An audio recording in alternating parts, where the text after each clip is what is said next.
Good morning, everyone.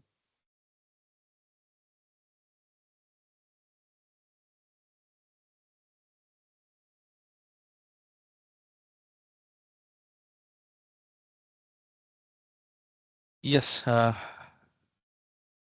start with our webinar. So, good morning, everyone.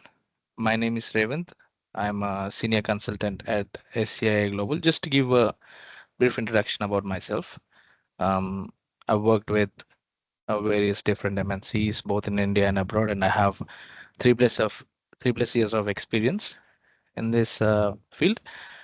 Just give you a brief introduction of myself, but uh, the main agenda of today's webinar is ISO 27001 ISMS implementation. But before going ahead, I would like to introduce um, to you about our company, what we do, who we are, and our leader, and so on. So this will be just a quick 5 minutes or 3 minutes of introduction. I'll just quickly wrap it out, and then we'll go ahead with the agenda. Okay. So once again, really glad to have you here. And before we get into the main agenda of today's webinar, we'll go through a few slides to know about our company. Okay, so going ahead, who we are. So we are a team of passionate individuals working in the space of cybersecurity, GRC, which is governance, risk, and compliance, and audit and assurance. Like even though we are an emerging company, our team brings over 100 years of collective experience across these areas. So yeah, like we are new to the name, new in name, but not new to the game, as we can say. What we really focus on is helping businesses stay secure, compliant, and ahead of the curve. So, I mean, like honestly, in today's world, risks are always changing, right? So, yeah, that's just who we are. Moving on to our leader.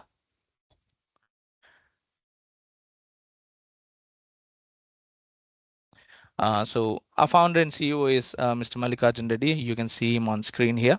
He is 27, super passionate about tech and business. He started out in big Indian MNC, then worked at a European bank, then moved into audit world, where he handled more than like 150 projects on a global scale. You know, things like SOC reports, high trust, ITGCs, etc. So he started at SCIA Global to bring a fresh take to the space, like less bureaucracy, more action. And the goal's very simple: make compliance and cybersecurity something that's actually add value to your business. So this brief introduction about our leader. And moving on, I would like to talk about our corporate policy, which covers our mission and vision. As you can see on screen, it's like pretty big mission and pretty big vision statement. I don't want to read it out right now, but to give like a brief to sum it up. So when we talk about our mission, it's not just about checking boxes or running audits. Like we are trying to build awareness, help companies actually understand their risks, not just react to them. Okay, and our vision is very simple. It's to make that awareness part of the culture, where people don't just follow compliance, they believe in it. That's when businesses really become resilient. That's what our mission and vision sets out to be like unique. Okay, and moving on for what we do, that's a major important thing um, of our introduction. So firstly, we do audits and assurance. It's basically helping you stay in line with industry and regulatory standards. And secondly, we do risk consulting. We guide businesses through complex risks and regulations. And coming to third, it's cybersecurity. This is where we actually get into protecting your data, systems, and everything in between. And finally, co-sourcings, like think of it like adding our team to yours. Like we jump in where we are needed, provide expertise, and help move things forward without needing a full in-house team. This is just a basic overview of what we do. Going forward, I'll give you like small details. This slide will give you a detailed explanation or detail.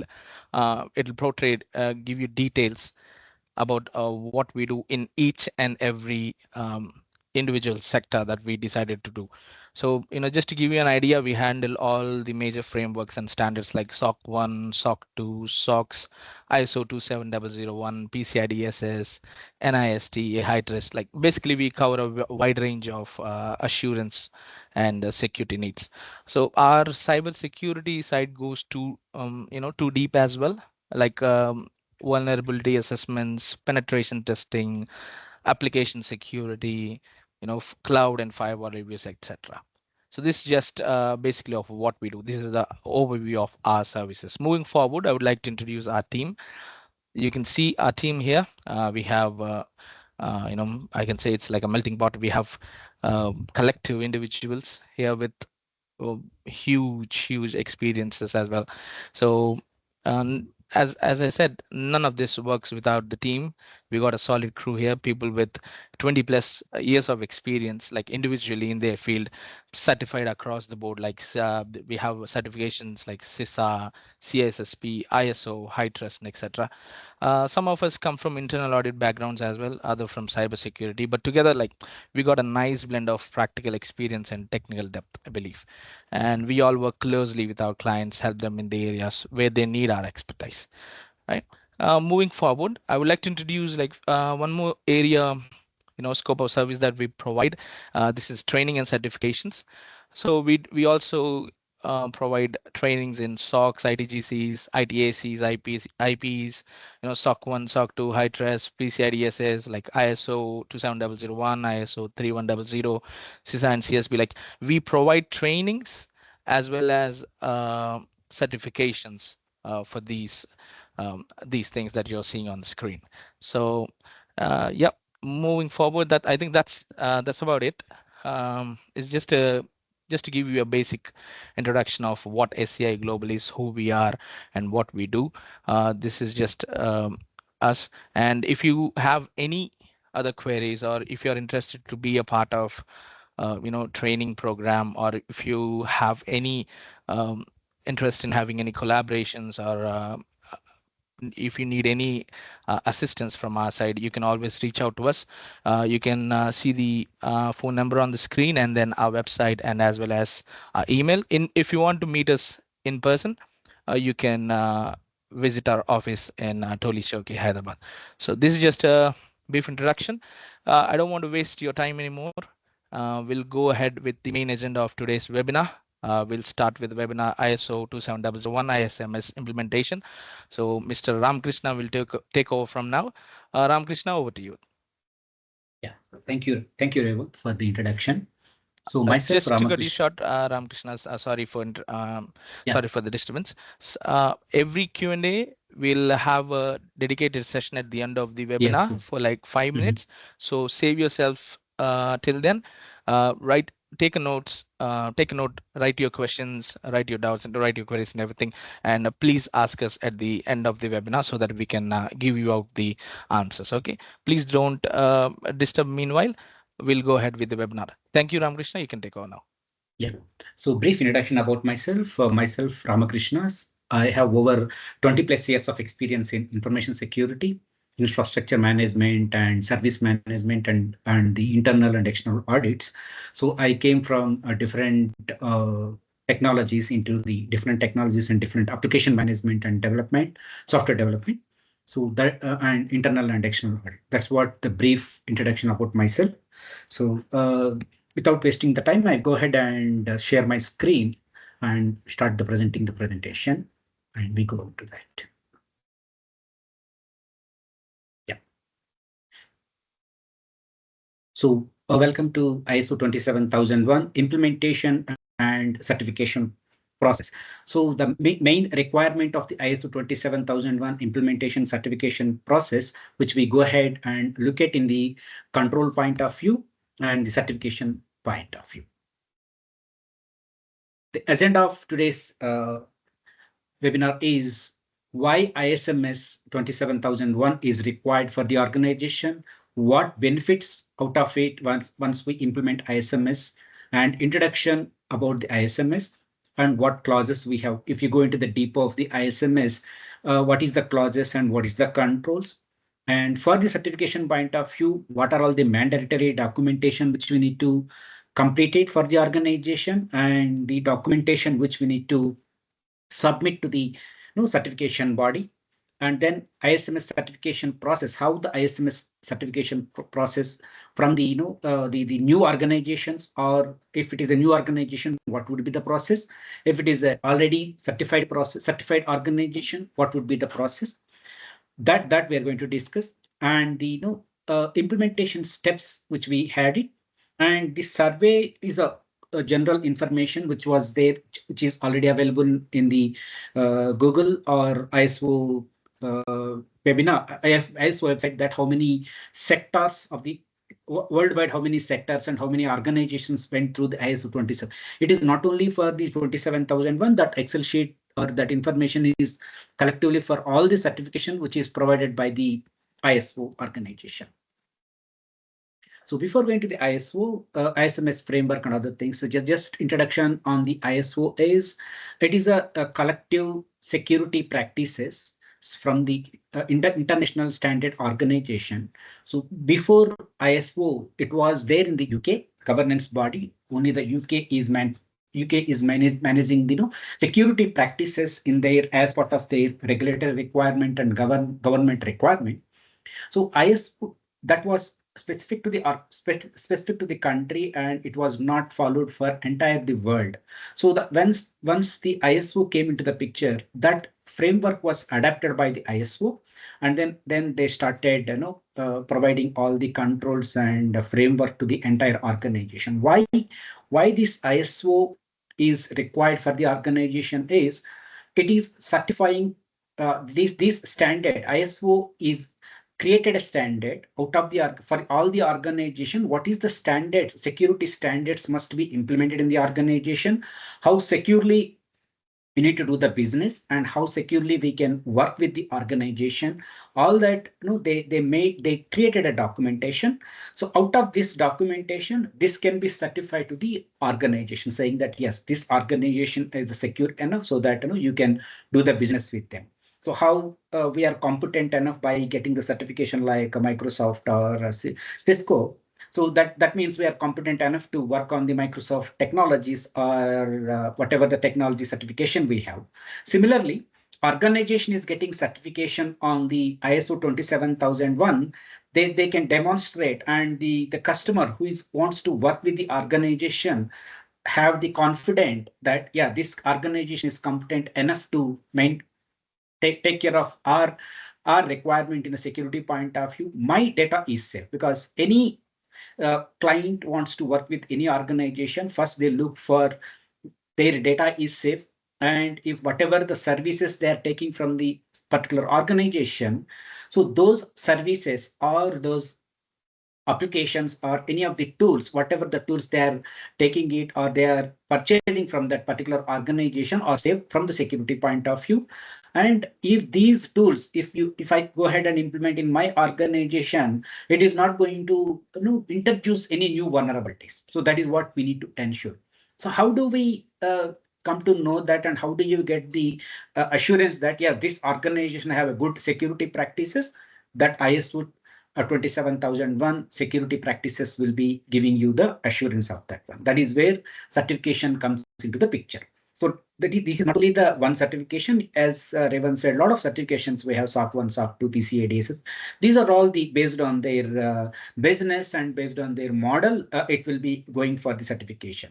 But when coming to the ISO certification, yes, it is for all the organization. Why ISO certification is? It is for all the organization, is irrespective of software. It can be for any other organizations where information is residing and information is to be protected, and for whatever the data they have, that to be protected. This certification can be implemented in all the organization. Wherever you see the information is more important and need to be protected, ISMS can be adapted, and that controls can be implemented and get certification out of on that one.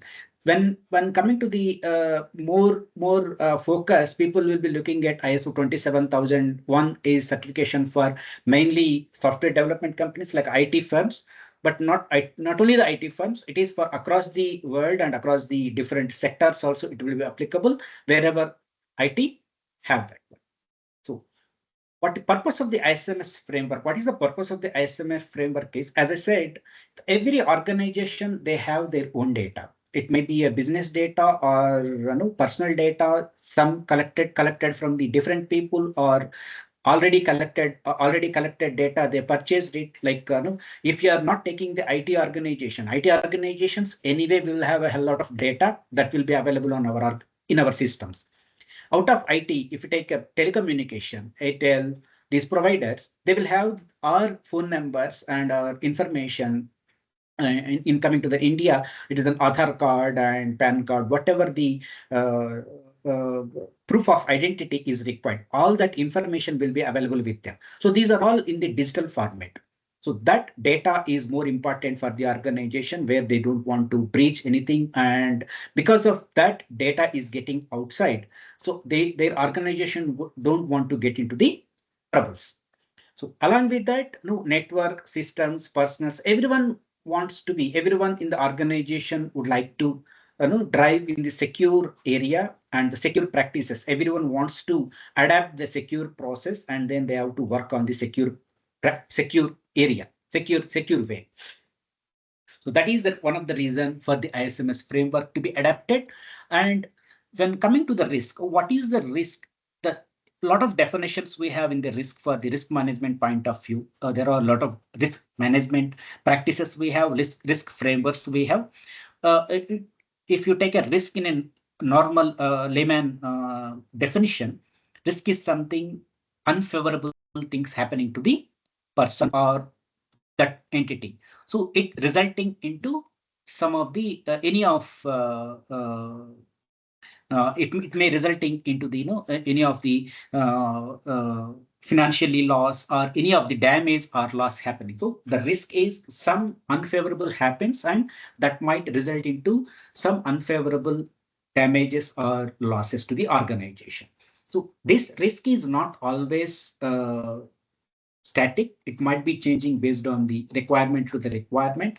And at the same time, this risk may happen internally or externally.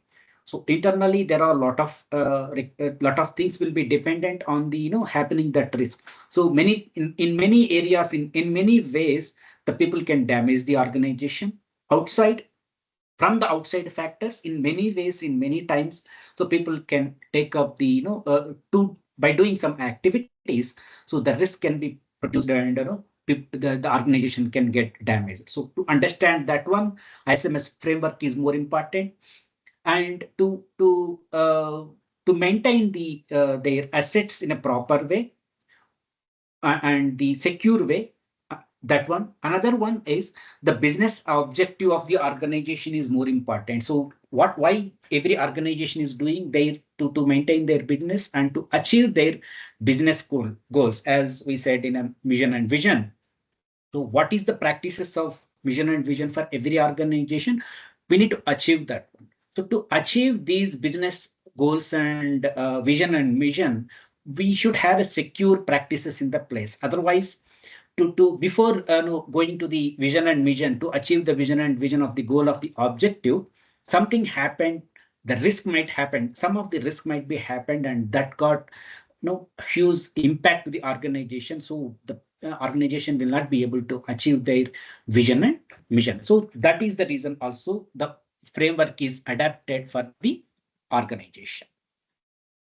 So as once we implement and adapted the information ISMS implementation or ISMS framework for the organization, so what benefits they will be getting it, as since the ISMS framework is mainly focused on the risk management, risk approach. It goes with the risk approach rather than saying, no, this is there in the place, this is there in the place. It is the common audit practices which we do it, whether do you have something in place or not. So not only that one, that we call it as a compliance in the organizations, not only the compliance perspective, if this is there and this, how much risk it is going to be reduced. So example, if the security policy do we have in the organization? Yes means the compliance. How the security policy is drafted and these security policy is getting affected to the organization. So that is the risk management approach. Again, one more easy example is access management. Do we have a user creation, access management creation and deletion will be there in the organization? Is compliance? Yes, that is there, audit point of view. But how effectively it is working? So when the people are joining, immediately they are getting the IDs are created. Once the people are moving from the organization, immediately based on their roles and responsibilities, those IDs will be removed timely, and the proper access was given based on their job practices and based on their requirement. All that will be looked into that. So that is comes under the risk management. So ISMS will focus not only the compliance requirement and audit requirement, mainly focus on the risk management perspective.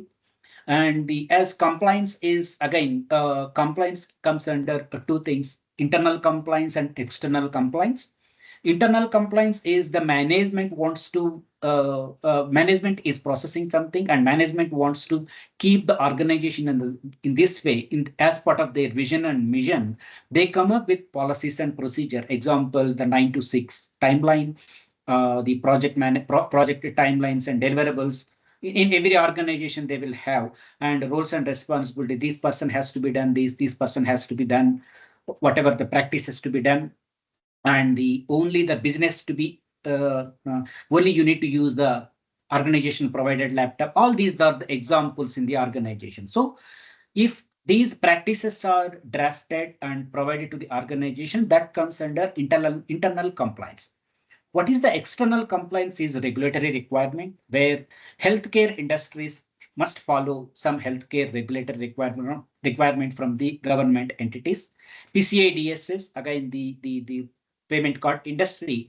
Payment card industry have their huge requirements, and that need to be followed. And the all payment gateways and wherever we are using the Amazon or Flipkart or any other online payments, they must follow and comply with their requirement.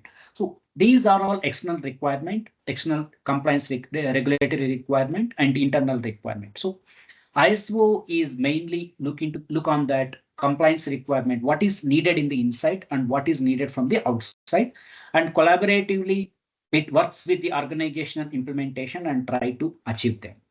And business continuity management is one of the major requirement in the ISMS, so it achieves.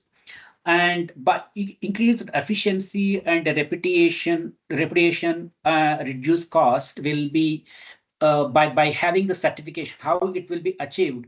Once the organization is getting certified based on the standard ISO 27001 standard, the customers are getting attracted, and the customers have the confidence that yes, this organization having the security practices in the good security practices, so my data is safe.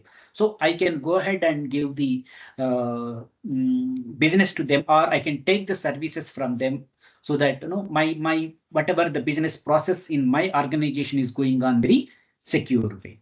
So that is the major reason people are going for the ISMS certification. So then people are, any of the organization wants to purchase any services, or they want to take some tools and technologies from the organization. Every organization have their own internal risk management practices, where they will look at risk assessment, saying that no, these practices were done in the let us say I'm going for to take some online tool, some of the tool from the Microsoft. I'll go ahead and assess the Microsoft, how this tool was developed and where the tool. I mean, because Microsoft is a very prominent organization, worldwide organization. So people will not be going, it is authentic. I mean, authentic organization for the IT. So proved in the security. So we don't look for much more. When coming to the other organization, people will start looking at the background of the security, how secure their services, how secure their tools and whatever the tools they are providing. All that will be assessed. Based on their assessment, risk is very low, and yes, we are go ahead and take the services from them. Tools can be taken and implement in our organization. Then only they go for the purchasing of that tools or purchasing of that services. That is the reason if you go to the Amazon, if you go to the Amazon Web Services, they will be displaying a lot of almost certifications, SOC 1, SOC 2, PCI DSS, HIPAA, High Trust, everything they will be having it. So why? Because it is giving the confidence to the customer that I have every practices in process and practices in my organization. So your data is very secure. So it gives the more business, and it will since this once you follow the risk management practices, it reduces the cost of the organization also in time. And we will follow the continuous improvement, and improved decision making will be taken. Again, a competitive advantage is that is what one organization do not have the certification, another organization have the certification. Obviously, the people will opt for the certified organization. After doing their analysis, they will go for the certified organization, because this certification is coming from the out of standard and given by the international certification. This certification is valid wherever you go. Say because ISO is a organization where around 160 countries are participating in this, and each and every country they come up their own security requirement, and after discussion of that security requirement only, they draft the certification according to all the requirement which is covering in the organization. So because of that, wherever you see the certification, wherever you take the certification, no matter if you have ISO certification, that is valid for the worldwide. And people will have the confidence that yes, this certification is valid over the period. So my data is secure and my services are secure. So coming to the next one is CIA tried. It is a very small basic one for every security persons, and every security person knows that one. Information security or cyber security, whatever may be the security, is dependent on these three factors. One is confidentiality, integrity, availability. So confidentiality is nothing but only the authorized people has to have the information and they can see that information. Integrity is nothing but an accuracy of the information. How do you say that yes, this information is accurate once we maintain the integrity? Availability is the information is available to the person whom they want, and the way the information was produced, same, so that information must not be altered, and the person who wants that information is available, that comes under availability factor. So these three are completely dependent, and one by one factor will affect to another factor. So based on this factor, risk management also works in the organization. So as I said, in the organization, the risk is inevitable and risk will be there. It is not only the organization, everywhere in the human life, risk is common. But we don't call, many times we don't call that is a risk. Mostly people will say that don't take that risk and do that one. If you take investment point of view, don't take that risk and do the investment. So we use the risk word, but we don't mean to the exactly what risk is and how the risk works for the organization. So for the personal purpose, we know, but the organizational point of view, the risk may happen in the point of integrity point of view, confidentiality point of view, or availability point of view. Anything is getting affected, some risk may be happened in the organization. So the risk is already available. So how do we manage your risk is based on your organizational practices and your experiences. That is where ISMS comes into the picture. When ISMS is adapted, and when we are going to implement the ISMS in the organization, then you will be able to work on the risk management practices in a proper way, and the process way, the process point of view, the step-by-step process point of view, so that the person will be knowing organizational who is going to work on the risk management practices. The person will be knowing how to take care of the risk and how to evaluate the risk, how to work on the risk, how to mitigate on the risk. All that information will be known by the a person who is working in the organization with the ISMS practices. So in that is where the any risk coming or any risk are coming to the organization or exploiting any vulnerabilities. Basically, the risk will exploit the vulnerabilities. The vulnerabilities will be available everywhere. It will be in a human being or any of the asset, like a human assets or non-human assets. tangible assets or intangible assets, everywhere that vulnerabilities will be there, and the threats will be outside. So those threats are exploiting the vulnerabilities. It becomes the risk to the organization. The technical way, if you take a technical example, Microsoft releases every second Tuesday. They release the patches on the to install that one. So here, a threat, the vulnerability is patch management is not there. Some services were not available. Some services will not be working, or some of the loopholes in the operating system. That is the vulnerability. Outside threat, if you read carefully on the patch management of Microsoft, they will be providing what is the outside threat. Maybe remotely they can take the servers, remote desktop. Using the remote, they can take the servers, or remotely they can connect into the servers and they can remove the data or manage it. Administrative access they can take. All that will be written on the outside threats and inside threats. So to mitigate that, the to these threats and vulnerability, this outside threat is going to exploit the inside vulnerability. It will become a risk to the organization. To avoid that, Microsoft is every month they come up and provide the release the patches, and they ask us to install the patches.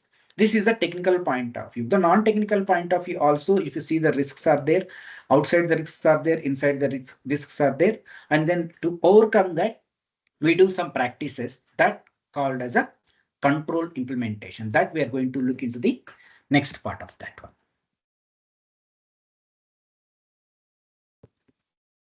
What is the exact benefit of adapting the ISMS in the organization? Structured approach, whatever the structure we are going to maintain in the ISMS, how the organizational will transform into the security point of view, in the process point of view. So once we implement the ISMS, we need to come up with a lot of security policies, and the organizational information security management we need to define, assets to be defined, and technical point of view, access management, communication, physical security, whatever the organizational practices we have. If the organization is a software development organization, then development code practices and cryptography need to be available. So all that will be coming into that. Again, the HR, human resource department, and the compliance department, everyone will come together and work on the ISMS practices. So this is where ISMS implementer, when coming to the ISMS implementer, these ISMS implementation person should have a good idea on the, all over the organization. So what process and procedures in the organization, what kind of business is carrying out in the organization, how many departments we have, how the way the department is working, the way department is executing their work, either technical work or non-technical work, everything you should have a complete idea on that one. So ISMS implementer may not be expert in everywhere, but the ISMS implementer should have a holistic view on the organizational point of view. When you see the holistic view is, so the person, he or she will be having the good exposure on each and everything. So it is a learning, again, everything is a learning part. We learn it from the department to understand what they are doing it. But to have that, you should have a basic knowledge on the organization point of view. So once we implement the ISMS, once you adapted the ISMS framework and implemented the ISMS framework all over the organization, if you see the holistic view of the organization, every department will be coming under the ISMS framework. So if the organization is, if the department is transferring some data or taking care of any other practices of the data management and security management, everything will be coming under that one. So in that ISMS point of view, we implement all the controls and maintain all the controls and give the entire organizational risk posture. So risk posture of the organization will be completely changed. So before implementing the ISMS, individual department, they work on their own way of taking care of practices, including the security practices. So we cannot define what is the current posture of the organizational security. So how the way HR works, the way admin works, the way finance works may be a different way, and the risks, the maintaining of the security will be different way. So we cannot define in a single posture way. So when we implement the ISMS, all the departments in the organization, they come together and they try to they work with the ISMS team to understand, to provide their risk management practices, and to provide their security practices with the organization ISMS, and then they take the suggestions from them and they work on that one. So they try to implement on that one. So once we implemented that ISMS certification, you can give the exact posture of the organization. Where is your security posture of the organization? How currently it is, and where you need to improve it, how we can improve it. All that will be easily trackable and easily provided to the organization point of view. So this is also one of the benefit for the outsiders and the stakeholders who is working with the organization. So so timely they will be looking at the progress of their security posture of the organization, and they will understand that yes, this is what the current posture, and over the time they are going to improve it. So still, whatever the data, whatever the services I am doing it, I can add more, because more organization is become improving their security posture and maturing their security posture. So again and again, I can take more services. In that point of view, the organization will be having a lot of benefits from the cost point of view and the revenue generating point of view. So it will be directly impacting on the revenue generation also. So that is where ISMS implementation should be done in a proper way, in a holistic view. So before going to that, ISMS implementer should have what is the quality of ISMS implementation person or ISMS auditor is. ISMS auditor will have a different qualities. Implementers will need to have a different qualities. So when you are going to implement the ISMS in the organization, if it is already certified from the past some time, so there is no need to worry about that, because all the organizational people and department are habituated that yes, there is a certification in place and we need to follow that processes. But when coming to the new certification, it is a very new certification. I mean, it is an organization where they are starting the ISMS journey currently this month. Then the little more challenges we will have. ISMS implementers will have little more challenges on that one. So whenever any new services we are going to adapt or we are going to roll out in the organization, some reluctant or the people will start discussing on that one, and people may give some negative feedbacks, or the way the people will react will be a little different. If you see, not only the ISMS, any process, if you're going to implement that one, it is not only the organization. When coming to the country also, if they come up, the government is coming up some strategies or new things, immediately people will start discussing on that one, and people will give their own opinions or collective opinions, saying that it may go correct or it may go wrong, all that things. So similarly, organization also will have the same discussion, and same thing comes up. So it is from the employees and from till employees to the top heads, it will be coming up from the same discussion.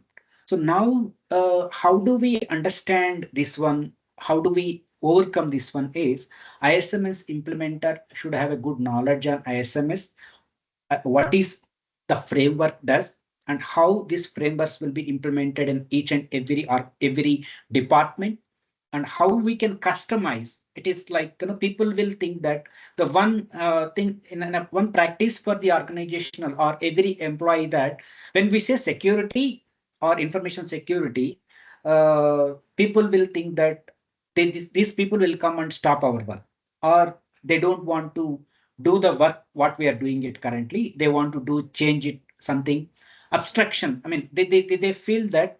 So these people, information security people will roadblocks for their smooth working.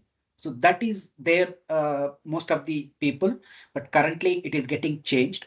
So even though still people having that mentality, to come out of that mentality, first of all, once we organization is that the management is decided that yes, they are buying and they want to implement the ISMS certification. First of all, we need to clear all these roadblocks and the assumptions from all the employees, so that the implementers must have, along with the management, they need to invite all the top heads who are all from the HR, some HR, from the admin, from the finance, whatever the organizational practices, whatever the organizational process they are doing it, we need to involve them and invite them. And then we need to explain this is what the new certification. As of now, there was no certification, but we are going for the certification implementation. So these are all the implementation practices we have. These are all the controls we have. And this we are going to implement in this way. This we are going to implement in this way. Only the change here is whatever you are working will be the same. Only thing is you need to change a little bit according to the standard. So that they need to understand and then to change the way they are working on that one. So once they identify and once they understood that there is no roadblocks or there is no stoppage on their work, but only the way is they're asking us to do some kind of changes in the day-to-day work, then it will be easy for that one.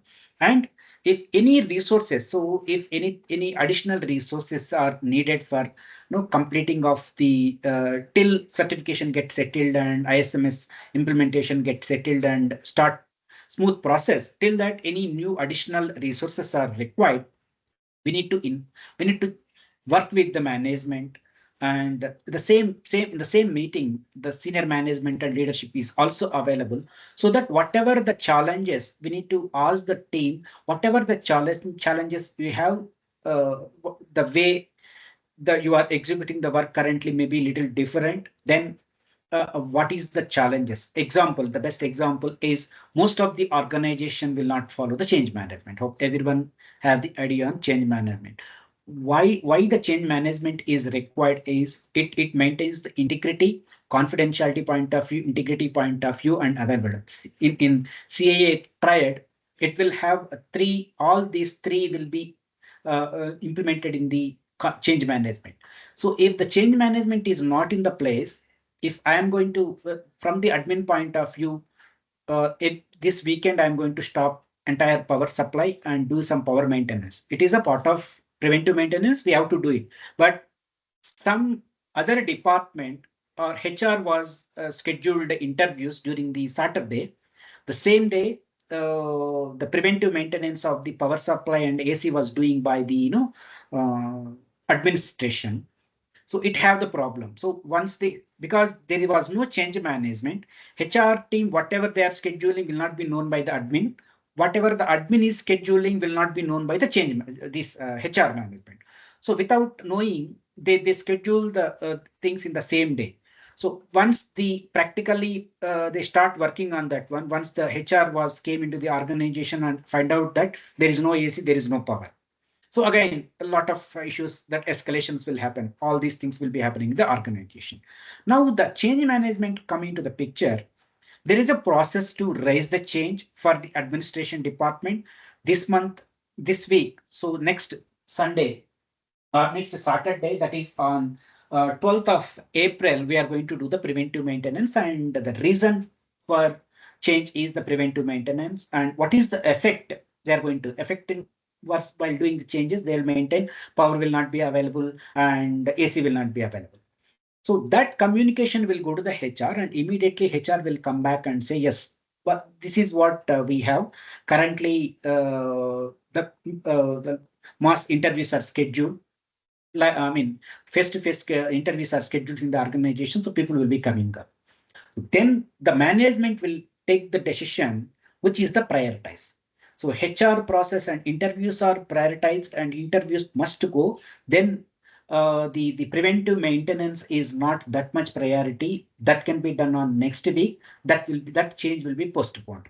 If not, the HR is not important admin is very, very important, then their work will take the precedence and the HR will be going next week. So this is the major change when the process coming to the picture. So ISMS speaks about the same thing. When in that perspective, when you are implementing all these, what are all the additional resources HR is needed? What are all the additional resources is needed for the administration department? What training is required for the people to understand the ISMS practices and follow it? All that, all these information must known by the ISMS implementer prior to that, and then we need to discuss with the team and explain them wherever they have hiccups, wherever they have the questions on that one, whether this process will work them in a smooth way or any roadblocks. So we have to clear all these things before implementation. Otherwise, all of a sudden we start implementing. Sometimes or many times we see we don't get proper responses or proper assistance from the particular department. The very, very challenging thing for the ISMS implementation is if you don't have if you are not getting proper responses or proper help, assistance from the particular department, the implementation will not proceed further. It will stop. Again, we need to do a lot of escalations and involving the management. So these are all these are all things will be done. But to have the smooth practices in the organization, first of all, the ISMS implementer must have the holistic view of the organization and very good communication with all the department and department heads. If we have the smooth the communication and collaboration with all the department, so that you can go ahead and explain them what is the new process is coming up and how the process will be working and how it is going to remove your issues. Maybe some problems might be there already, so that can be removed by this ISMS implementation. All that training and awareness can be given by the ISMS implementers. So this is what very, very important for the ISMS implementer. So when coming to the auditor, that is different. Auditor should have a knowledge and standard and the cooperation from the organization. Anyway, once the auditor is coming up, mostly all the department, I mean, my senior management or leadership will stress that you need to give the more priority to the audit and all. So auditor will not face that much level of cooperation, but internal auditor will face a lot of challenges. But particularly internal auditor and implementer need more cooperation and more understanding of the organization and with the internal department. So coming to the ISO different certification, before ISO it was BS 7799. As I said, in the UK they started the governance.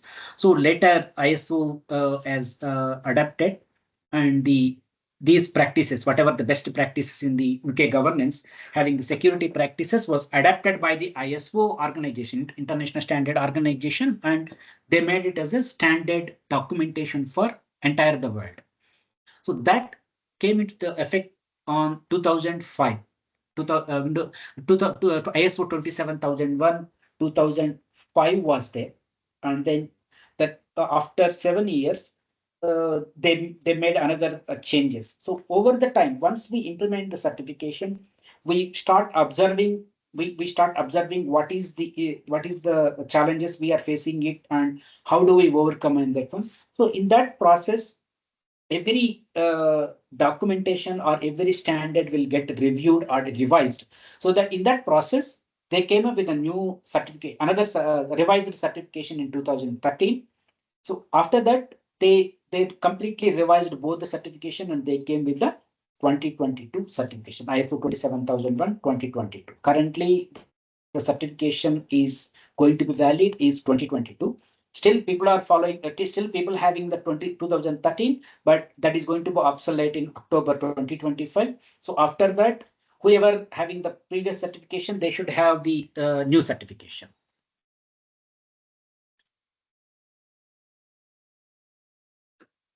How the ISO implementation how the implementation works is, so to do the easy implementation in ISMS, they made a technical point of view controls and the theoretical point of view clauses.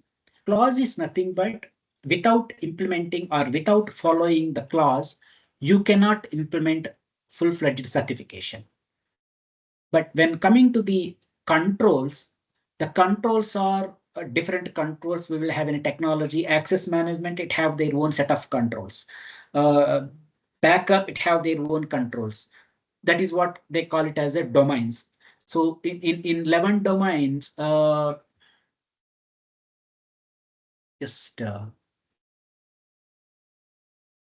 these are all the domains: security policies, organization information security, human resource, asset management. So all these 14 domains it have, individually it have their own controls.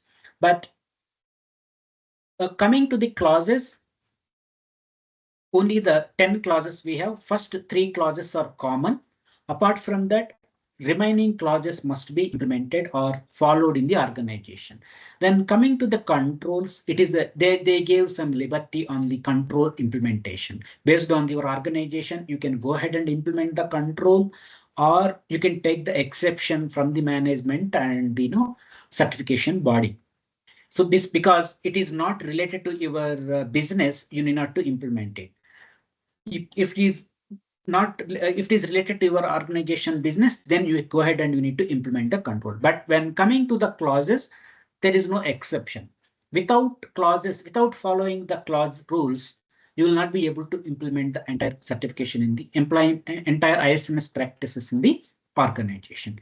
So briefly, when you see this scope, normative references and terms and definitions are common for the ISO standard scope, and from where these references all over the world, that is what I said, 160 countries are members in the ISO organization. So they give their own, everyone will have the discussion on one control, and they agreed that control can be implemented. So it is not like, yeah, I like some control and go ahead and give it to the standard and they can implement. So once I propose one control, that will be going to the discussion, and then that discussion, once the discussion is approved and yes, this is giving some value to the organization, then only that control will be approved and will be implemented. So that is where the normative references, from where these references they have taken. Terms and condition, how this standard to be used it, and to copyright, all that will be there on the terms and definition. Next major things are context of the organization, leadership, planning, support, operation, performance evolution, improvement. These clauses, from the context to the improvement, all these clauses must be available in the organization, must be implemented. Without implementing, your certification will not be taken further, or you will not be able to apply. Once we apply the certification also, they will ask all the evidences of all these things, all these clauses. Based on your evidences providing, then only they will approve for the certification process and approve for the audit process. If we are not implemented some clause, or we implemented half of the clause and we are not able to implement that one, then you need to reschedule your certification, but you cannot go to the certification for immediate effect. So the context of the organization speaks about what is your organization business, and why the organization, what internal stakeholders you have, what external stakeholders you have, because context of the organization will decide organizational risk of the stakeholder, internal risk and external risk also. So the IT team, IT organization have their own stakeholders and their own risk. Product-based organization, they have their own risk. Manufacturing companies have their own stakeholders, and then their own internal and external stakeholders and their regulatory requirement. IT organizations have their own government regulations. Now, if you take a payment card industry, PCI DSS is a compliance requirement which we need to follow. If it is the healthcare industries, it is not only the IT, hospital in the US, hospitals, the medical shops, and the physiotherapy, wherever health patient information is available, and people are processing on the health information, digital health information on that particular entity, they must follow healthcare industry practices. So that is where that speaks about the context of your organization. Based on that context of your organization, you are going to come up what is your interested parties, what are all your internal parties and external parties, and how this information will be communicated, all that will be available. Now, for example, if I know that context of the organization, I have written in the policy, my organization is software development company, or my organization is a training company, software training company. What will be my stakeholders is the students. Mostly the students are my stakeholder, and internal, whoever may be giving the training, those people. But I written the context of the organization saying that my organization is a training organization, but I did not identify who are all my stakeholders and who is, because of whom I get affected by my organization, and who is my competitor. I did not identify who is, because you need not to mention the names of the people who is giving the training on the same sector, but you need to identify who are all the stakeholders, who are all the competitors on that one, and in what way you are doing it. So once you have that one, then only these clause will be fulfilled. Otherwise, just you are writing in a documentation saying that this is my organizational business, and you are not doing any rest of the things, means the clause will not be fulfilled. Same thing, leadership commitment must be there. Yeah, the orally we say that, yeah, the leadership commitment is there. But how do you ensure that? How do you demonstrate that your leadership is completely involved on the information security? Without these information, you will not be able to take up for, you cannot apply for the certification also, because all these clauses, implementation, documentation, evidences, all is needed for certification process, and accreditation body will be looking at each and every documentation, and then each and every evidences they will be looking at, whatever the supported evidences which we documented. So these evidences will be validated, and then only they proceed further on that one. Not like that, just what we documented and we can go ahead. It is not the way the certification body will be performed. So that is where, when the implementer need to more understanding on the clauses, is whatever you are going to write in the documentation, it must be available with you as a evidence. If you are not able to provide that evidence, or you don't have the evidence itself is not there, you need to seek help from the management. So this is what the evidence, like, for example, leadership speaks about management reviews are mandatory.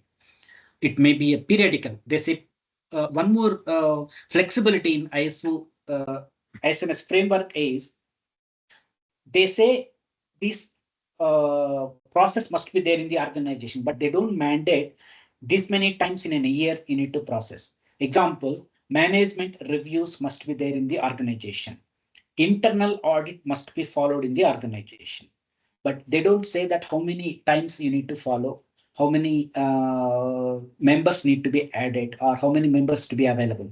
They don't give you all that information. I mean, they don't mandate you. So it is up to the organization. Maybe some people, from the risk management perspective, that is suggested that at least 6 months one time. But most of the organization, they follow quarterly for the management reviews, and the audit based on their risk, they go with that one. That is again separate subject, how the timelines and timelines are decided by the organization for the management reviews and the audit. That when coming to the audit management and management reviews, we can look onto that. But if these information will not be mandated by the flexibility in ISMS framework is, we don't mandate anything. There is nothing mandate from the ISO, that is up to the organization. But because management review is mandatory, the timeline is not mandatory. So in the leadership documentation, we have written that we are going for the management reviews. For example, we have written for half yearly. So during the audit time, external auditor will look at, can you show me the last management review evidences? Who are all participated and what was discussion on that one? What was the outcomes of that one? All that will be looking at. If auditee, maybe mostly the auditee will be ISMS implementer or senior management from the team. So those people will be joining in the audit as a point of audit. So during the audit time, we are failed to produce that evidences saying that last 6 months back there was review was happened and we were not able to provide that one, then it will be a non-conformity. That means whatever the standard is giving you, you have a documented document, you have a documentation point of view, but in a practical point of view, you don't have that one. So what is more important? You might, many people, what they do, they conduct the meetings, but they forget to take the evidences of that one. So if it is a email communication was happened and email invitations were sent. Anyway, if you go to that particular date and you can see that one, you can show it in the audit point of view. That and all different. But if don't have that evidence itself, then leadership commitment and leadership clause is not fulfilled.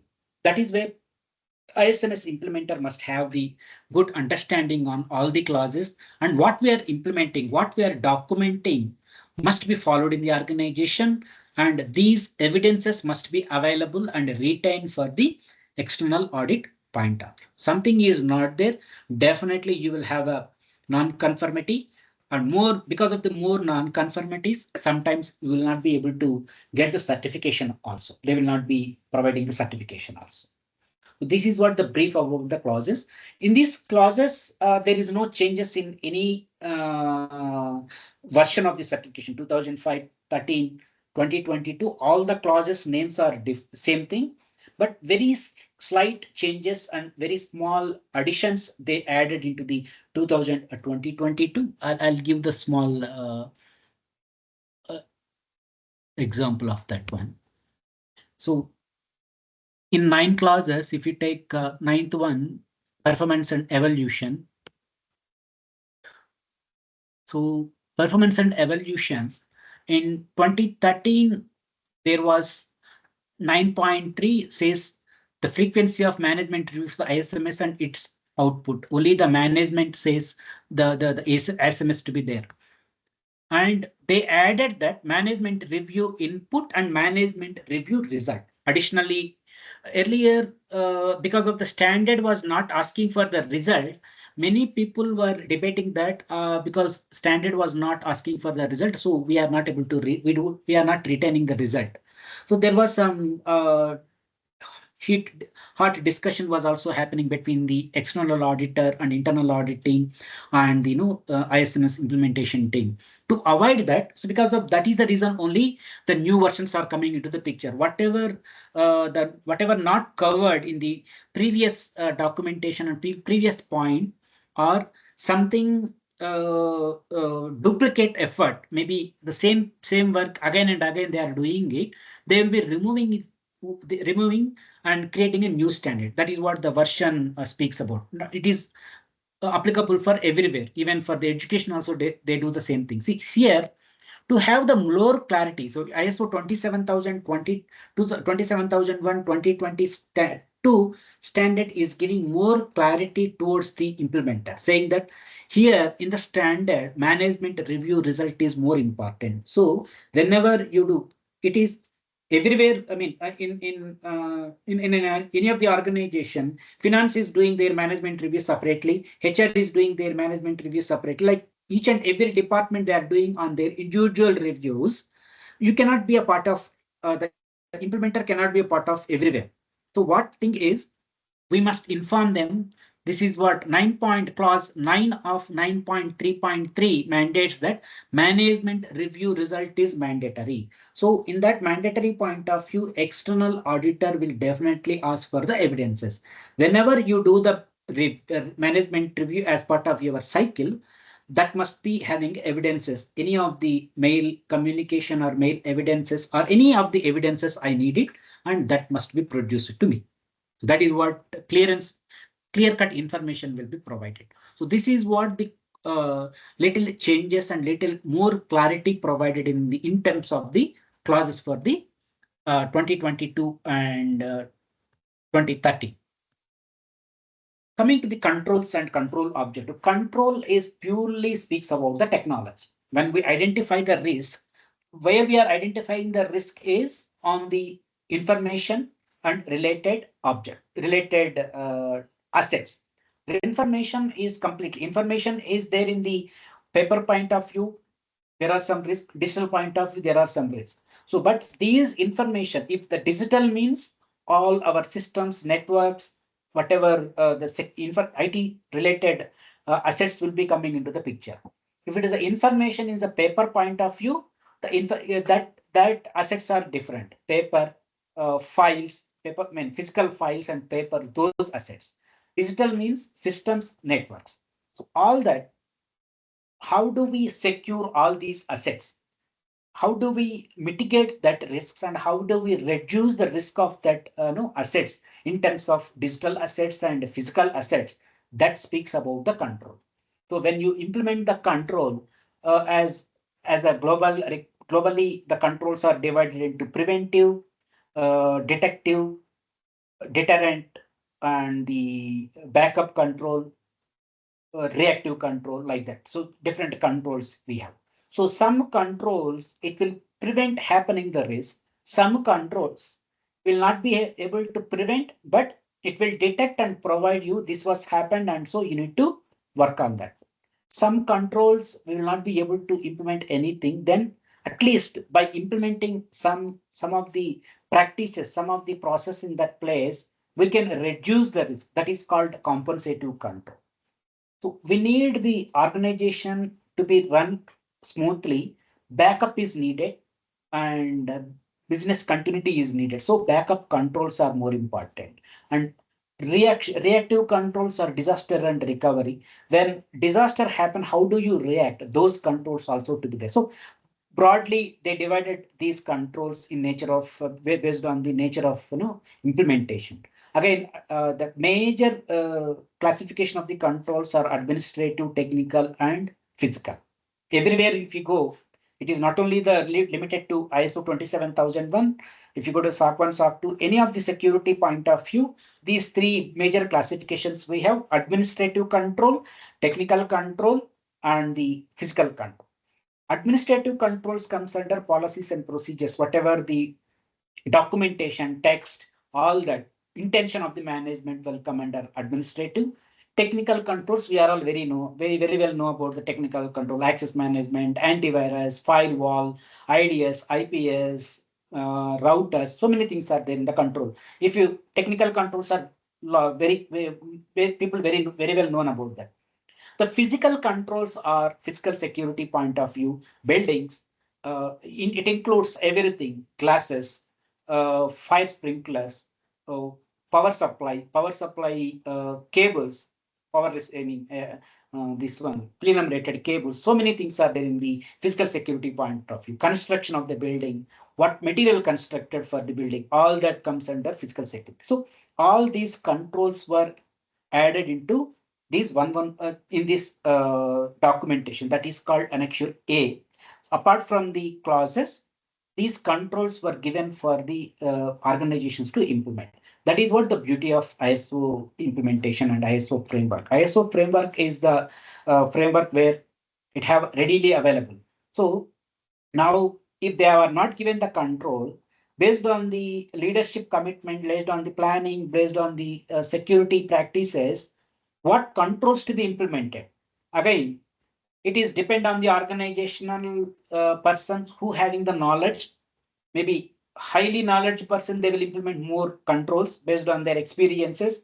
Some less knowledge people, they will implement some controls only. So it will not be common for everywhere.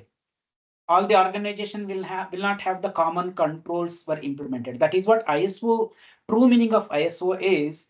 In international standard organization is ISO, but why this name came up is uh, as per my as I remember, it is a German terminology. ISO something is nothing but equality of everywhere. This certification equal all over the world. Wherever this certification is implemented in the organization, all the controls clauses are equal.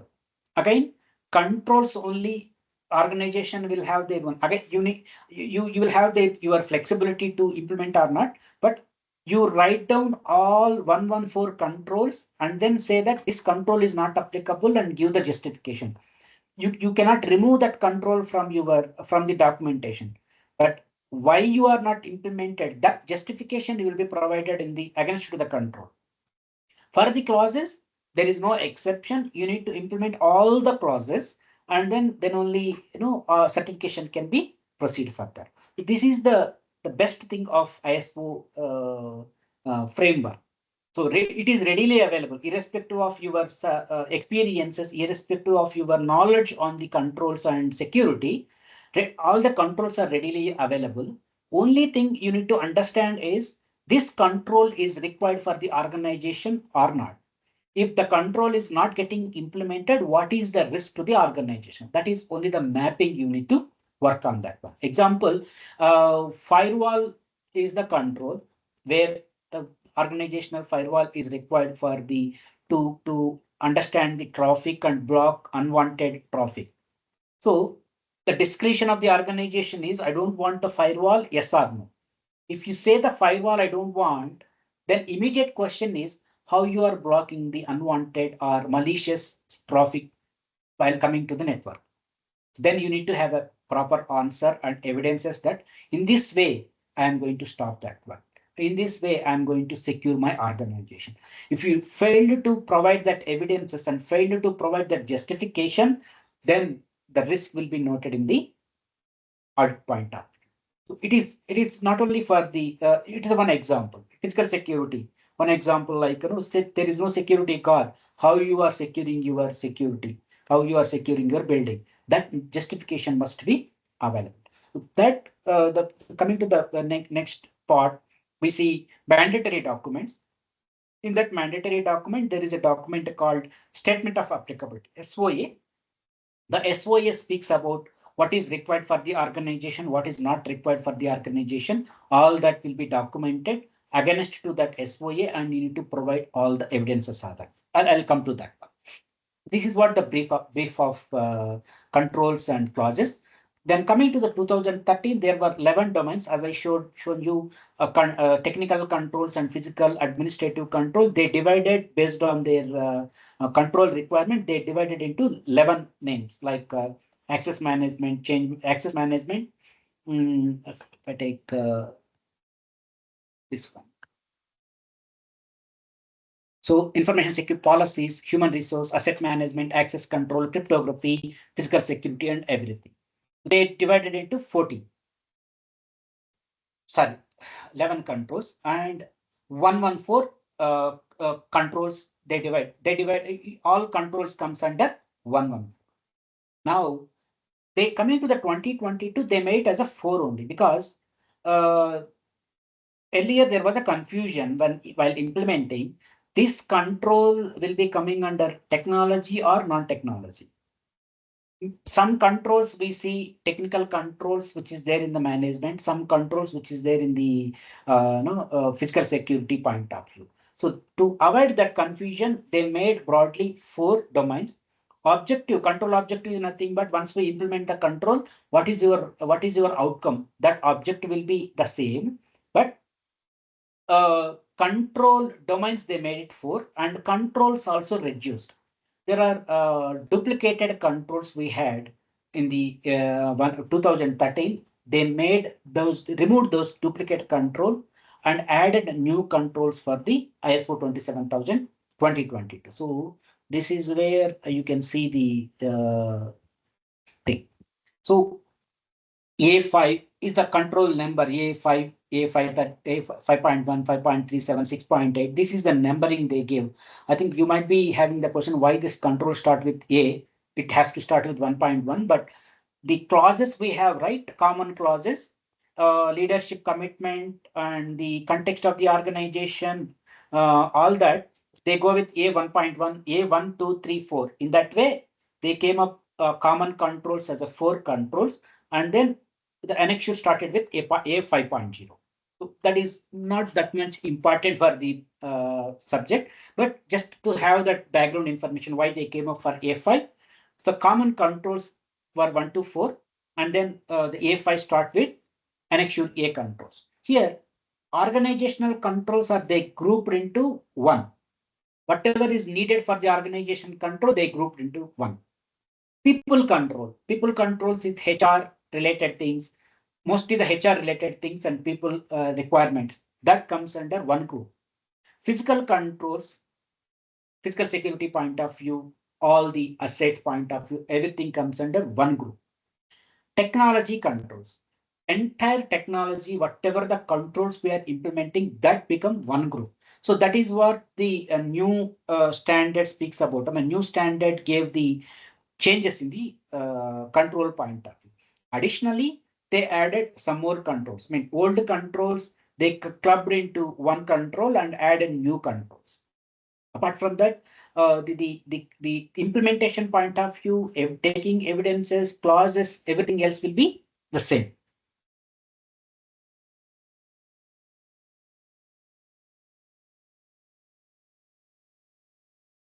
This is what the control domain I showed you, right? So now same compliance requirement will be there in the organizational control of 2013.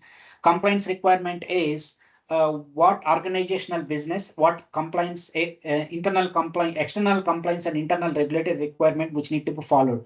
So if you take a organization, it matters of where organization is residing and which type of business.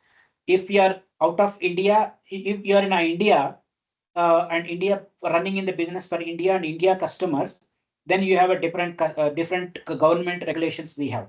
When coming to the other countries like US and the customers are US, they have their own regulatory requirement.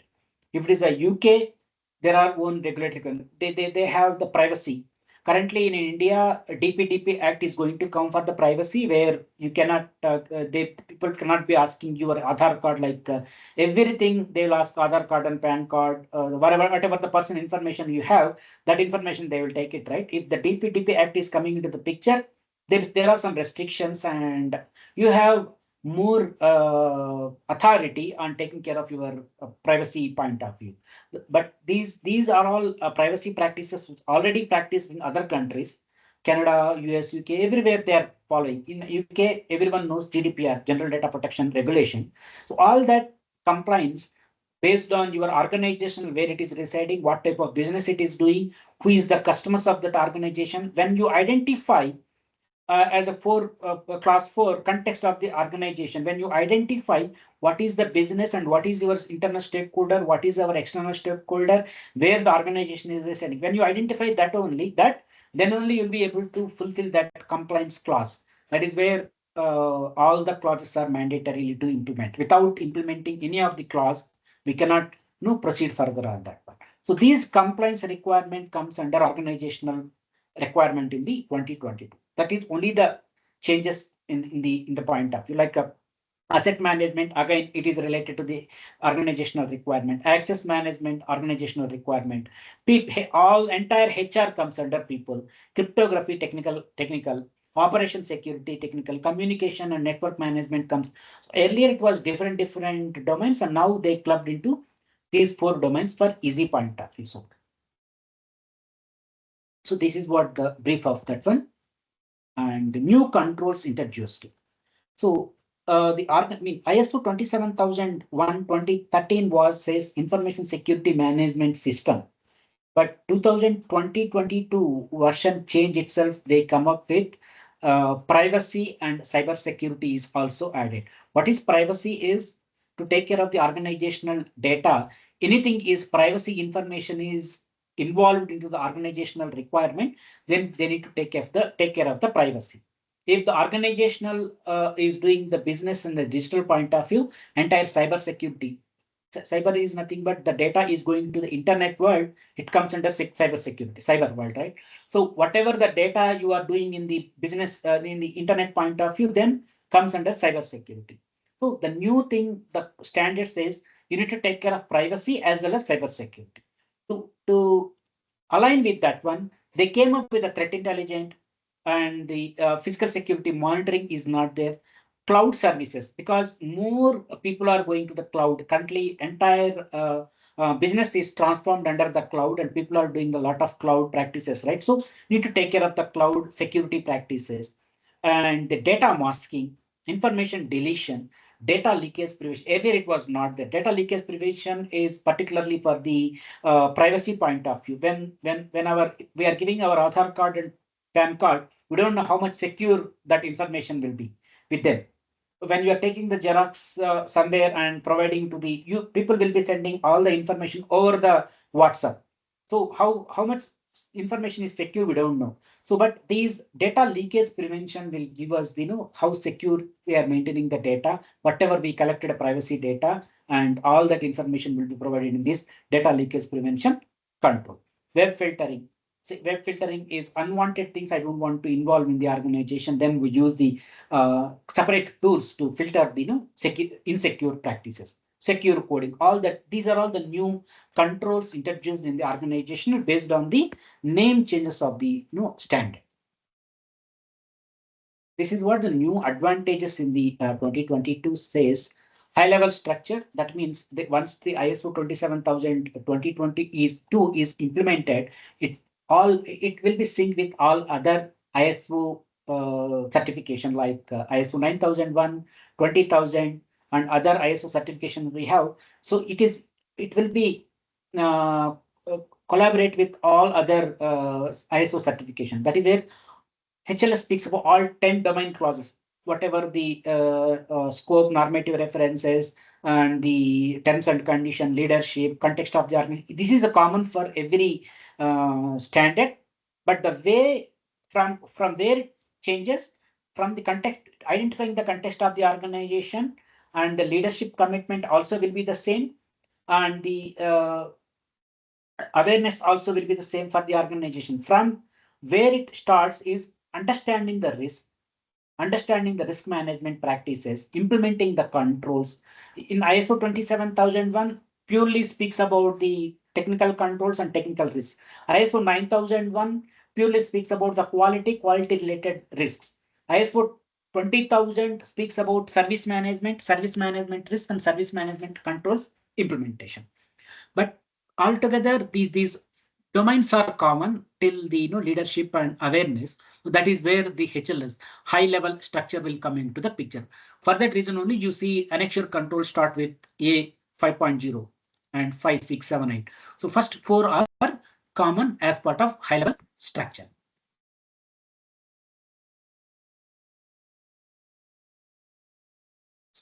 Being an implementer, what is needed? What specific practices you need to have, and what skills you need to have. First of all, you need to understand your standard. Anyway, once you become once the person become a ISMS implementer, they will be having a good knowledge on standard, Annexure A, what it says and why it is required. So once you have that information, understand the context of the organization. That is what the more important, because it related with a lot of other clauses, like a compliance clause is directly related with understanding the context of the organization, and the leadership commitment is completely aligned with your improvement, because if the leadership is giving money and people and the time, everything is provided by the leadership. If the leadership is providing all that resources, then only you'll be able to properly implement, and then that can be taken forward, proceed further, and improvement can be taken care. If the leadership is one thing is top-down approach and bottom approach. Everyone knows about the top-down approach and bottom-up approach. Top-down approach is anything coming from the management point of view, leadership point of view. Bottom-up approach is the information is coming from who is working on that one. Let us say implementer is directly working. Again, standard says everything should be implemented by the and overseen by the management. Anywhere, anything is taken care by the management. The designated people will be there to taking care of that one. That is ISMS people or ISMS security team, or mostly the security team will be implementing that one. So whenever implementer says that please follow this change management or do something, you may not be getting a proper responses from the top heads. But when coming from the CEO saying that from today onwards or from the next week onwards, each and every department in the organization, they must follow this change management, definitely they start following it, or they can work with the CEO to understand more on that one. The weightage will be completely different. That is where once we need to understand the context of the organization, it will be easy for you to work with the work with the implementation point of view and make the entire team to understand why we are going this one and why this implementation is going to take place. Then define the scope and goals. This is very highly required thing, because based on this, your scope and goals, only the certification will be printed. And the final certification, once the organization is getting awarded with the ISMS certification, scope of your certification will be printed over that, and the where which location it has completed, all that information, physical location, and the scope of services they have taken. For example, some X organization which is residing in India, and India part of Hyderabad and Bangalore, Chennai. But they mentioned the scope is Hyderabad and Chennai only going for ISMS. That means they are not, Bangalore facility is not, Bangalore team is not going for, facility is not going for ISMS, means only that specific information. They mentioned that this scope related to, or this scope is included only the Chennai and Hyderabad facilities. So why this is important is when the person who wants to do the services with the Bangalore facility, if they verify the ISO certification, if you see that, generally people will say that, do you your organization ISO 27001 certified, means answer is yes. That, but security person, security team analysis, security team person who is analyzing, they will go very deep onto that one and try to understand this certification is valid and what is the scope of certification of that facilities and the services also. If I go ahead and say my organization is certified, but it is not for the Bangalore was not certified, and services, some X organization is looking for services from the Bangalore, then they will come up and say your organization is certified, but you are under the scope, Bangalore is not included, and the services, what about the services security? Then again, that we need to work with the management, adding that one. So defining the scope and goal, this also to be provided to the management, because ISMS implementation and certification is a costly process. It is not that much easy, and a lot of efforts, manual efforts need to be there, and the financial efforts also to be there to maintain the team, internal team and external team, and mainly on the audit team, certification process and acquiring the certification, all that will involve a lot of cost on that one. So once you have that, management will, sometimes the management will compromise that. No, already we have 3 facilities, we go ahead for 2 facilities and we can exclude for the 3rd facility. But when you provide this information saying that, yes, this is what I do understand from the cost point of view, but if some person wants to do the business from that particular, wherever we excluded that facility, some person, some stakeholders or some customer wants to use that one, how do we give the answer them that for our securities, our facility is secure? So some practices must be there. So defining the scope and goal is very important. That we need to identify and provide that one before going to the certification. If you don't have the roadmap of scope and goal, you cannot understand where you need to implement and what need to be implemented. Perform gap analysis. Many people will call it a gap analysis or initial risk assessment. Interchangeably, these words will be used, but anything is same. When you do the gap analysis, 2 things here.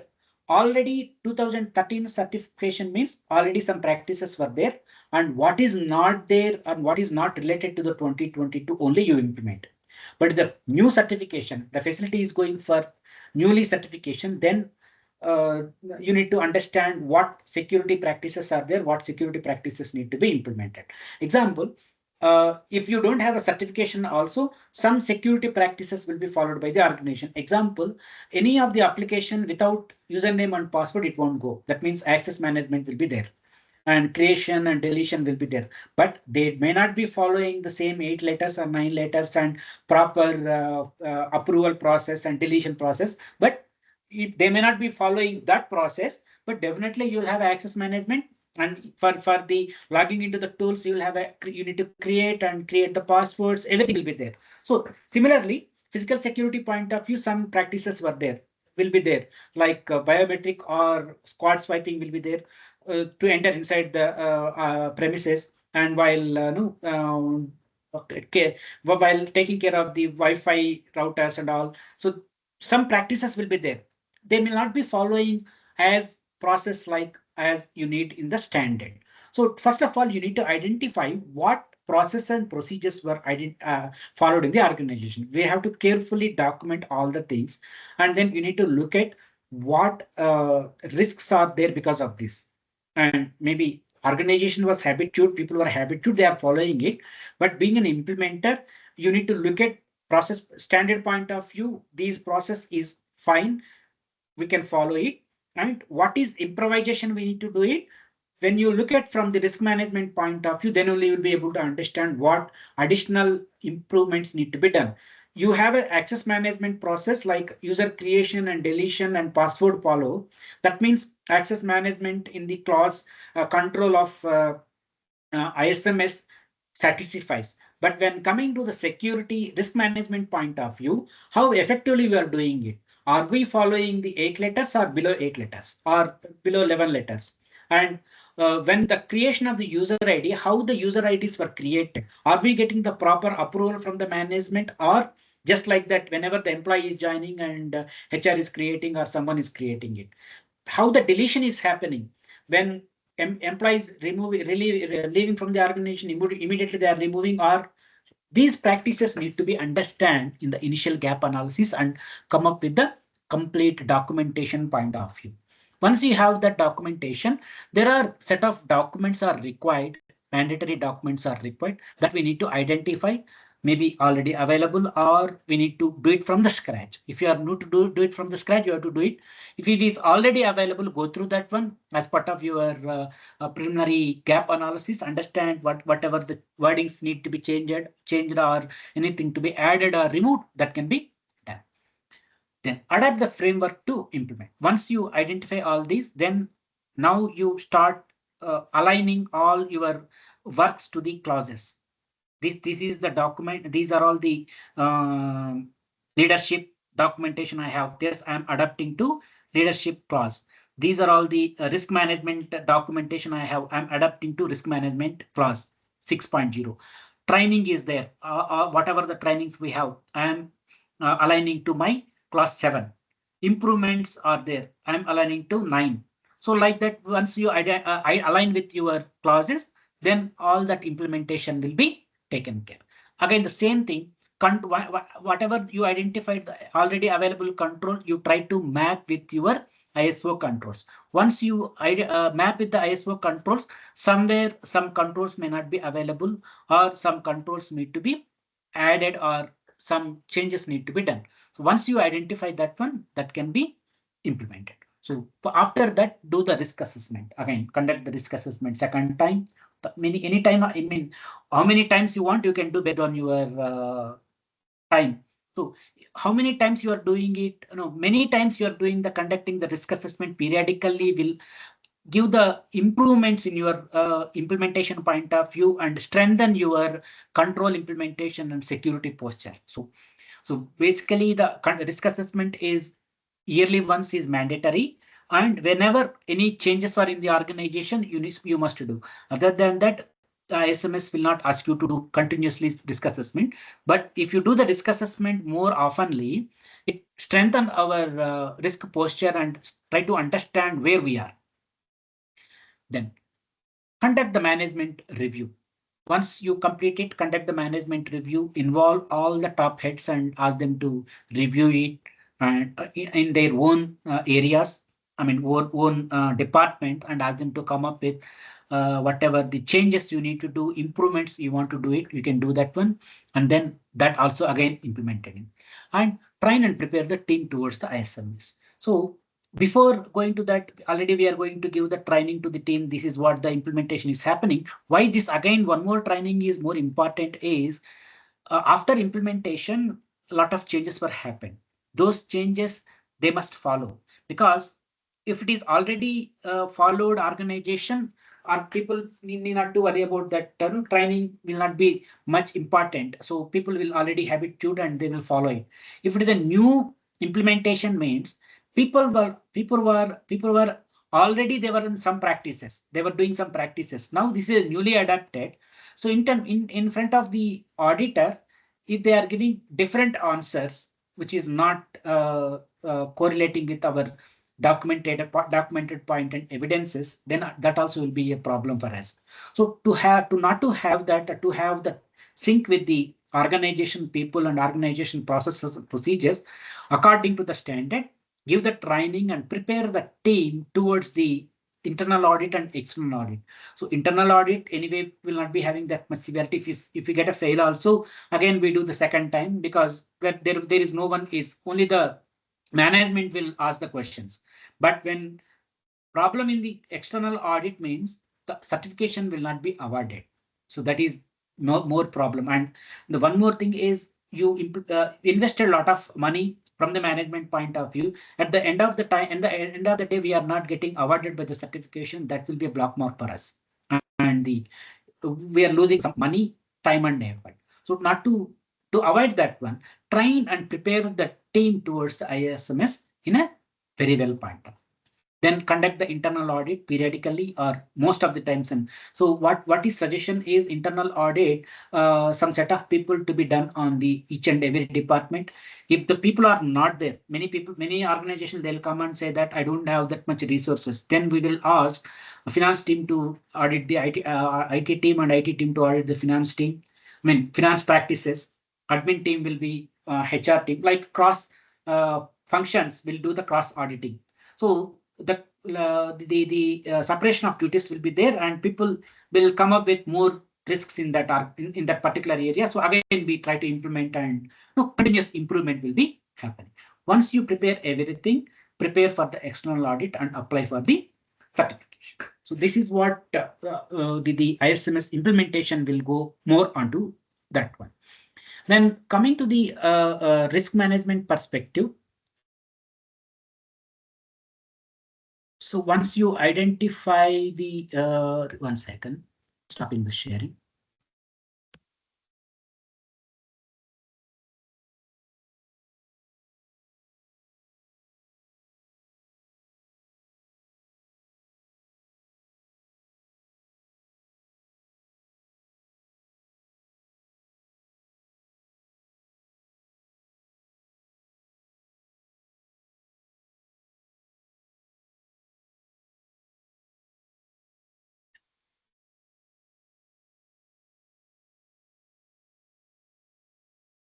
Again, sharing the screen. Yeah. So then coming to the risk management practices, how do you, once you identify the risk, as I said, once you conduct the risk assessment, initial risk assessment, and once you identify, there will be a risk register everywhere. Every organization will follow that. Predominantly, it will have the serial number, asset type, date, asset ID, who is the risk owner, what is the threat, vulnerability, risk, everything will be there. And how we assess based on the confidentiality, integrity, availability. I mean, we try to understand based on the confidentiality, integrity, availability, effect is there on that one. So based on that effect, we are going to calculate this one and provide that risk posture. So then treatment will be what is the thing we are going to implement, and when, how soon we are going to implement. This is a brief risk assessment and risk treatment will be there in every organization. So when we identify that loss of asset, loss of laptop, what will be the threat is, general threat is a loss of asset. Maybe you may losing the laptop. What will be the vulnerability means users will not be attentive or people are not taking care of that asset. There is a lot of chance that laptop can be lost. So threat loss will be because of the people unattentive. So what is the risk is financial risk, where the laptop is incurred, whatever the amount, and again, whatever the data is residing in the in that laptop, that also if the laptop was taken by someone and they're able to copy the data, whatever the statement or whatever the confidential information which is there, that will be leaked to the unauthorized people. So this is the risk we identify. And confidentiality point of view high, integrity point of view maybe Some people they will put low, or some people they will, because of the organization availability point of view also. Once 3 into 3 into 3, every 1 to 3, how they come up with is the matrix is probability and occurrence. So impact. So probability is 3 means happening. Probability is nothing but this threat is happening more frequent means 3. Impact of happening is heavy means 3. That we decided. 1 is low, 3 is high, 2 is medium. That is what the organization was decided. Everything is 3 means 3 into 3 into 3, it is a high effect to the organization. So maybe this time they identified 6 is a medium one. But if it is a 3, if it is a 9 high, so likewise we identify. So then next thing is, what is the mitigation plan? So you are losing the laptop, you cannot do anything, because any time it may happen, until unless you are locking inside the organization and going away. Otherwise, you are taking into the traveling with that laptop. Anytime it may happen. So what is the mitigation? You cannot avoid not happening by the theft, but only the mitigation is you do the disk encryption and take the insurance policy. Once you take the insurance policy, that physical asset, whatever the amount of the laptop, that will be covered. Once you do the disk encryption, full disk encryption, even though the laptop was taken by someone, they tried to copy the data into their devices, it will not be happening. So completely risk is mitigated. So it is happening also, risk will not be there. Very less risk will be there.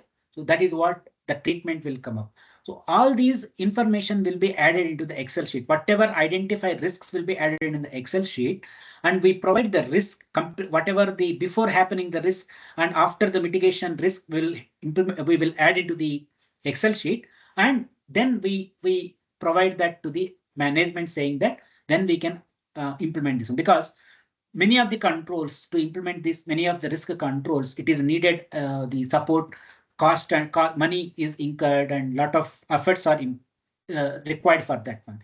So to have that one, only the people is leadership. That is where clause 5 is very, very important, leadership commitment.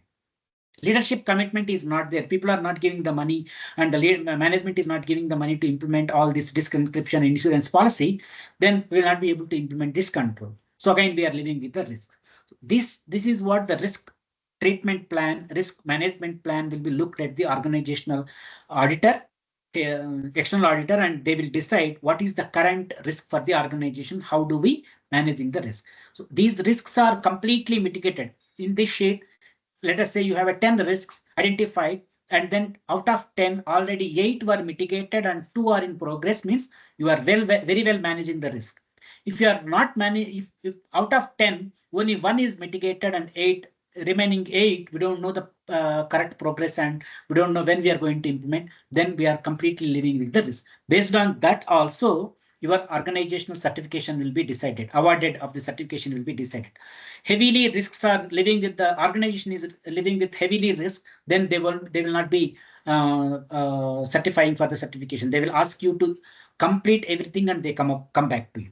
This is what the brief information on the risk management. Once you prepare the external audit, everything will be documentation point of view, whatever the work point of view you should have. So once you complete the Excel sheet saying that I implement the disk encryption, it is not, they won't leave it. Once you see that, can you show me some, they will take some sample of laptops and they will ask you to show the disk encryption. Again, once you fill the Excel sheet, we might have filled that disk encryption is enabled. So when by seeing the laptop, some of laptops are not encrypted with the disk, then that is the problem. We might have filled that insurance policy is there in place. Can you show me the insurance policy? When you show the insurance policy, it will be effective and it should not be lapsed. Everything should be in a proper place. Evidences must be there. Whatever you are doing in the clauses documentation point of view, the risk management point of view, whatever you are noting in the risk management point of view, everything must be carried with the proper evidences of that. If the evidences is not there, then again you will have a query from the external auditor. So this is what the implementation process, how it takes. Then once the implementation is completed, how the external certification process is. So ISO 27/2022 is to be complete, to be 2025 every organization must with the 2022 certification. Even though some people have the 27,000, 2,000 certification also, that will be lapsed by October 2024. So now the transformation is happening between 2013 to 2022. Most of the organization, they already certified with 2022.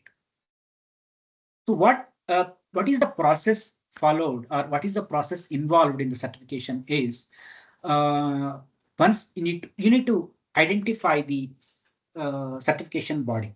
Certification body is nothing but who is the certification body. Here, ISO will not be giving you the certification. ISO is only the standard body where standards will be set, and the standard document that standards will be having in the documentation point of will be provided.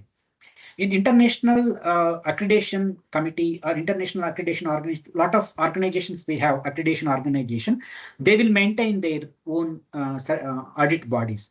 So you might have heard about the BDQI, BSI, KPMG, Deloitte. All these are accreditation bodies where they can be able to do the audit and then give the certification.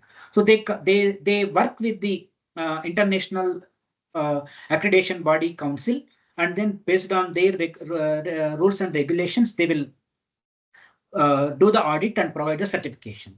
So the certification will be coming from Deloitte or KPMG, but not from the ISO.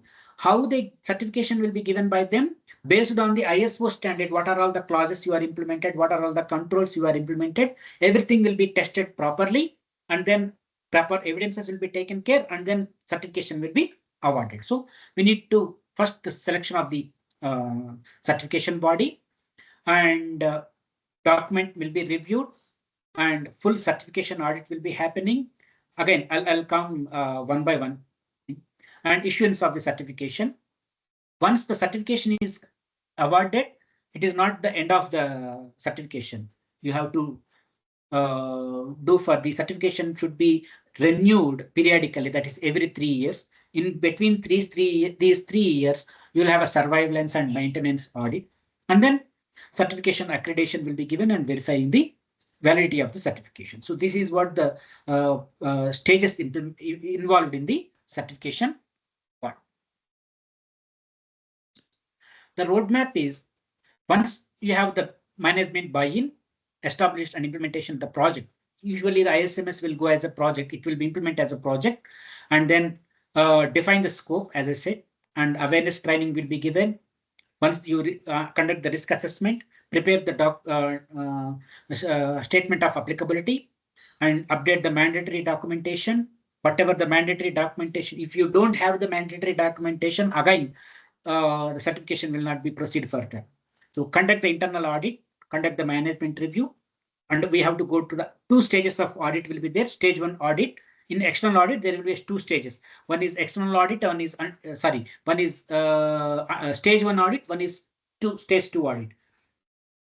So we go deep, details of that. Then maintain the compliance of the certification. These are all the mandatory documents we need. Scope of ISMS, security policies, risk assessment and treatment methodology, statement of applicability, risk treatment plan. Whatever the documentation I'm showing here, it should have a proper documentation in the point of view.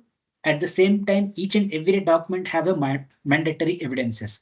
When you say the risk assessment and risk treatment methodology is available, and risk treatment plan is available, they will look for the document as well as these treatment. As I said, we have implemented the disk encryption means they will ask for the evidences. Can you show me? Can you give me some laptops and in that disk encryption evidences, or give me the laptop insurance policy evidences? So whatever the mandatory documents here I am showing, all these mandatory documents must have evidences. Without the evidences, your ISMS certification process will not be taken care of, or cannot be proceed further. Again, we need to work on that one. And mandatory records are skills and experience and qualification of the ISMS implementer, and training was given to the organization people. That means how effectively people are trained and how effectively they are following. All that records must be there. That will be tested. Monitoring and measurement on the system point of view, network point of view, physical security point of view, how you are monitoring. the practices and output. So systems, you'll have a lot of tools. Using that tool, output need to be provided. So, and the internal audit program, result of internal audit. If I say we are carrying the internal audit, immediately the external auditor will ask, can you show me, can you provide some internal audit result? We are failed to provide the result, again, there will be stop clock on that. Management review, result of management review, result of corrective actions. This clause, corrective actions is applicable if it is a certification is from already we have certification. So already we have certification, and last year they did audit and given some corrective point that need to be implemented. But new certification is going on this year. From this year I'm going to do certification for my organization. This is not applicable because previously we don't have any certification. There is no corrective action. Only corrective actions maybe anything we identified during the management review or during our gap assessment or risk assessment, we did identified any issues that will be taken care of the corrective actions, but not from the external auditor. Mainly these corrective actions, they look at previous external auditor was given any corrective actions or any non-conformities to be completed, closed and updated. So this is not applicable for fresh organization. Logs, user activities, exceptions, and security event. Anyway, that system administrator will be having that all that information. They can go ahead and provide that. These are all for the certification. To apply the certification, these are all the mandatory document. Again, document required for accreditation body who is going to award you the certification. They need, other than this, some mandatory document, because Deloitte or KPMG, whoever may be accreditation body who is giving you certification, who is doing the training, doing the external audit, they also get audited by the accreditation people from the ISO people. They will be audit periodically.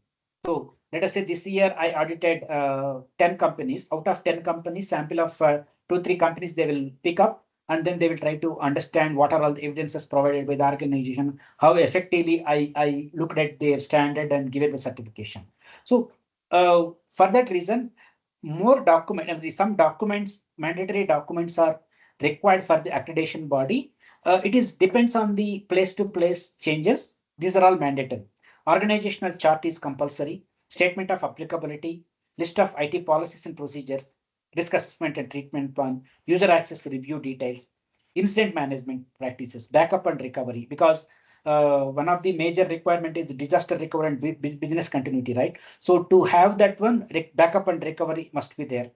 Complete asset management, network diagram, antivirus, BCP, vulnerability assessment. Some people, they will ask from the VPN logs, and if the ISO 9000 means, they will be asking the customer quality, customer feedback, quality oriented feedback on their products, and who are all your customers.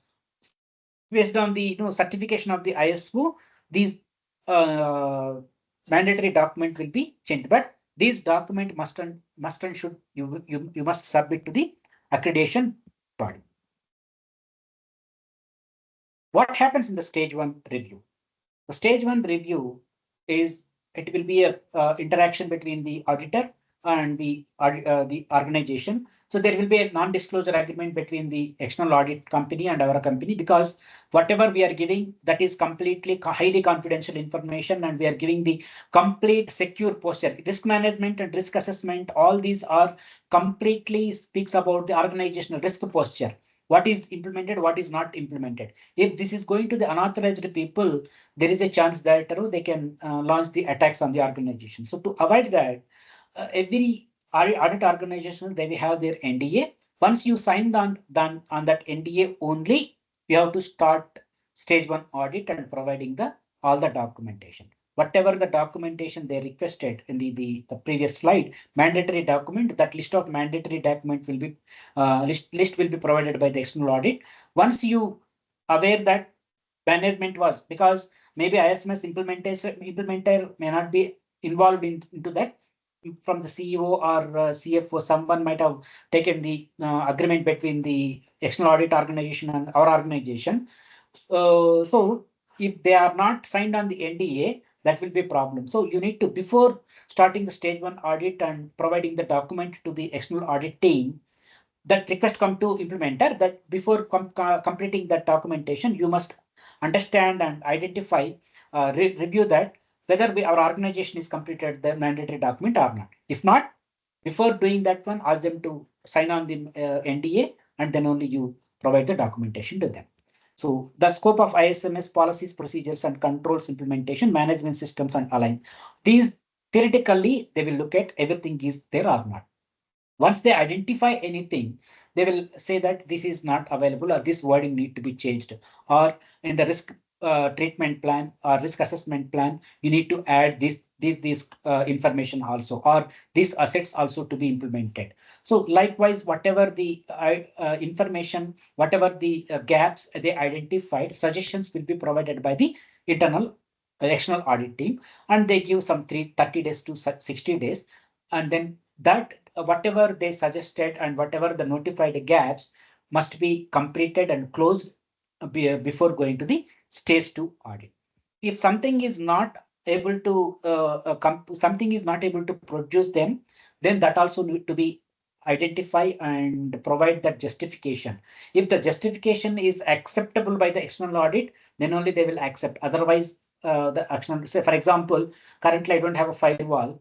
If the auditor says that you need to have a firewall in place because of the network risk is more, then the management is taking the decision that next 2 months, because of the budgetary plan, they will not be able to proceed further immediately. Within 1 month or 2 months time, we are going to purchase that. The complete information must be given. Next, after 1 month, they will come and verify that is implemented or not. If still that was not implemented, sometimes till implementation, your certification will become a hold also. They'll keep on hold, and after the implementation, the highly risk areas, if that was not implemented, after implementation, they will give the certification. So whatever the gaps and identified gaps and risks identified by the external auditor, it must be closed. And if you are not able to close, management has to provide the proper justification. It must be in a justifiable level. Okay. Once that one is completed, then they will look for evidences. In the documentation, they see that management reviews are completed. Then they will ask, can you show me the management review meetings evidences like that? Sorry, time is extending. Five more minutes. I'll complete this. So the all the evidences they will collect, and then once the evidences is not there, so we were not able to provide the evidences immediately when they were asking, they will give some time. So once all the evidences are there, once the evidences are completed within 30 to 60 days, they will close the stage 1 and stage 2 audit. And whatever identified with if they identified any high level risks and high level gaps, certification will be hold until those risks and those issues were cleared.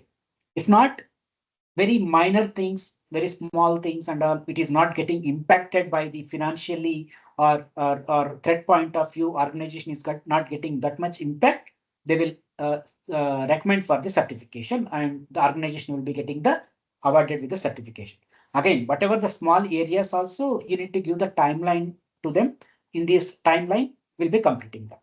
So implementer work is to assess these areas. So while implementing itself, you come to know that these are all the major areas we may not be able to clear it, or we may not. If you are not able to provide the security policy properly, then you know that the major problem. Risk management practices, and you don't have the evidences, then there is a major problem.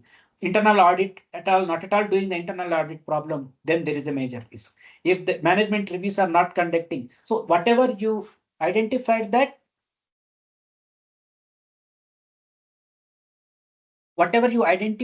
immediately you can notify to the management. Because of that, there is a chance that you will not be getting the certification. So first we need to clear that one, and in whatever the way, if the organization, the departments are not accepting or not, they have some hiccups also, we need to resolve the conflict.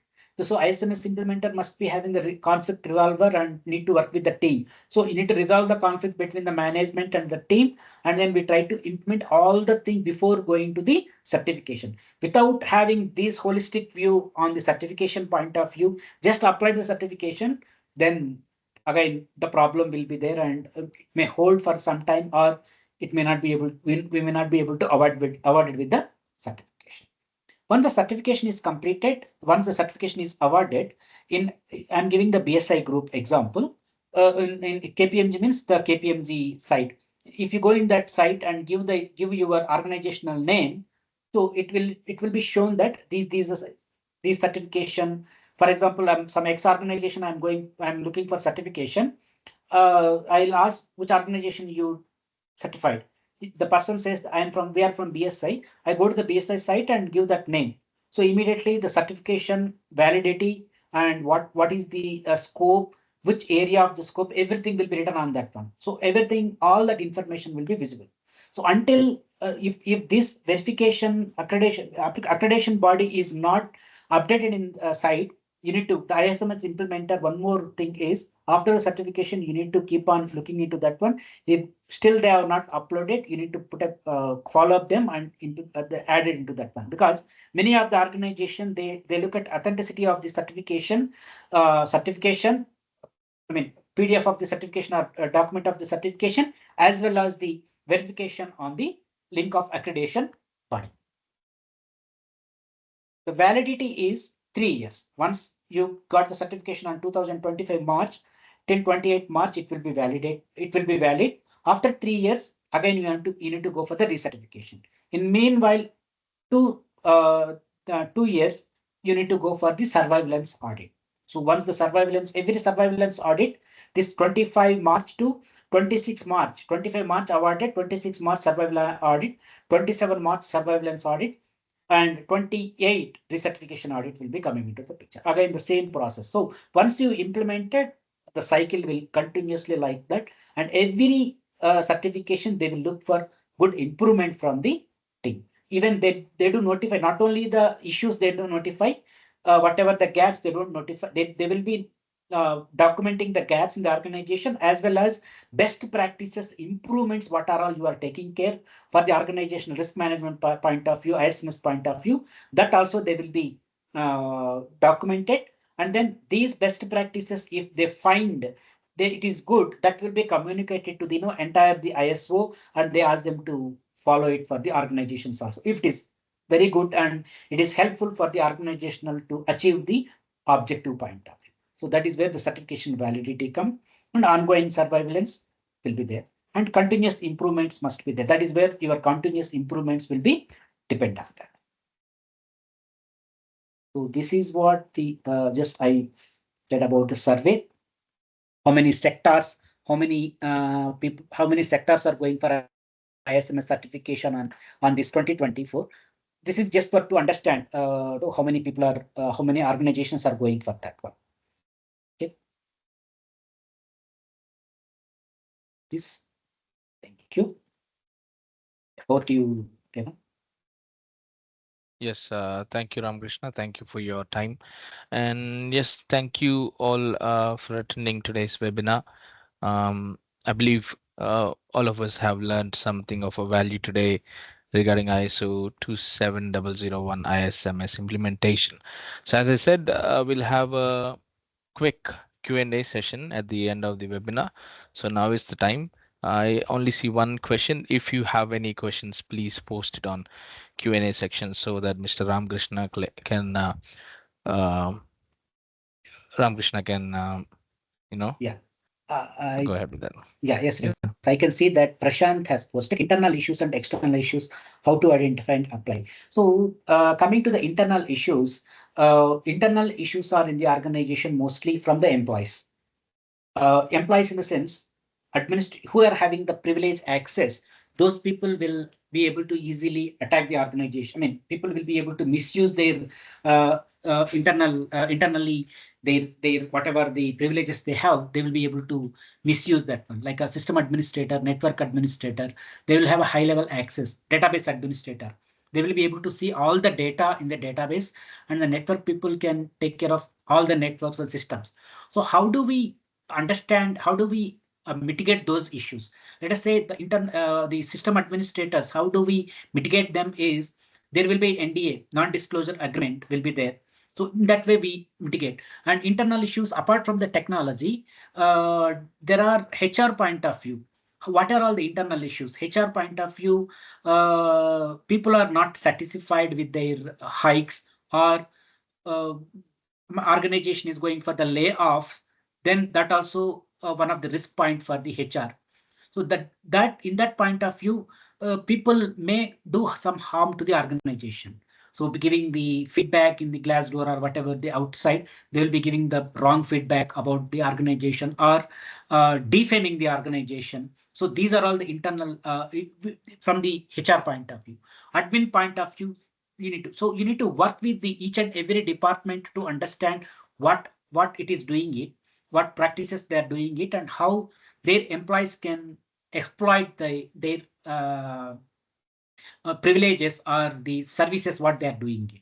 So coming to the external issues, you should be vigilant on the regulatory requirement, where again this external issues is purely depend on the where organization is residing. If it is in India, I mean geographical point of view. If it is in India, there are different government regulations we have. If it is in US, there are different regulations we have. UK, there are different regulations we have. So you need to identify those regulations. Again, ISMS implementer will not be a legal person. So we need to take help of the legal advisor of the organization. We can take the legal, if you have a knowledge on that one, you can go ahead and document that one. If you don't have to if you don't have that much knowledge on that one, legal advisor of the organization, we can contact them. So they knows that compliance team and legal team will be there in the organization, maybe internally or some consultant will be there. They will be having all the documentation, what legal requirement to be followed for the organization. So from that, now the organization is going for, now once you identify the context of the organization, anyway you come to know that our business is health related, we must follow the external thing as a HIPAA, PCAD health, this one, payment card industry, then you need to PCIDSS. Likewise, you already identified some of the technical things. Non-technical and regulatory requirement based on the country, every time they will provide that, they will update their government websites, and that information will be provided to the legal team. So that also need to be included in your internal and external issues. So it may be the fun time, it may not be a very perfect. So that is where continual improvement will be coming up. So if you are not able to identify something, auditor will suggest that, yeah, this is the area you did not identify, you can go ahead and identify. So again, next time we may go very deep onto that one and we try to identify that. Hope it gives the answers to you, Prashant. Thank you, Ramakrishna. Do we have any other questions apart from this? I see no questions on Q&A. I don't see any questions from the Q&A. Yeah. Okay, then I will move ahead. Thank you all for attending today.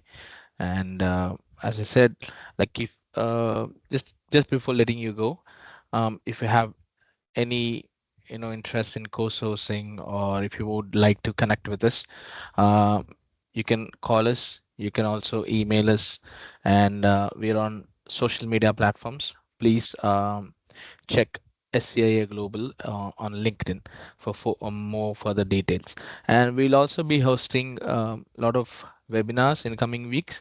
So for updates related those webinars, please follow us on LinkedIn at sciaglobal.com to be updated, so that you won't miss out any opportunities. Okay, thank you once again. It's been a great time. I believe we've learned something of value today, and we'll meet you in the next webinar. Have a great day. Thank you all. Thank you very much.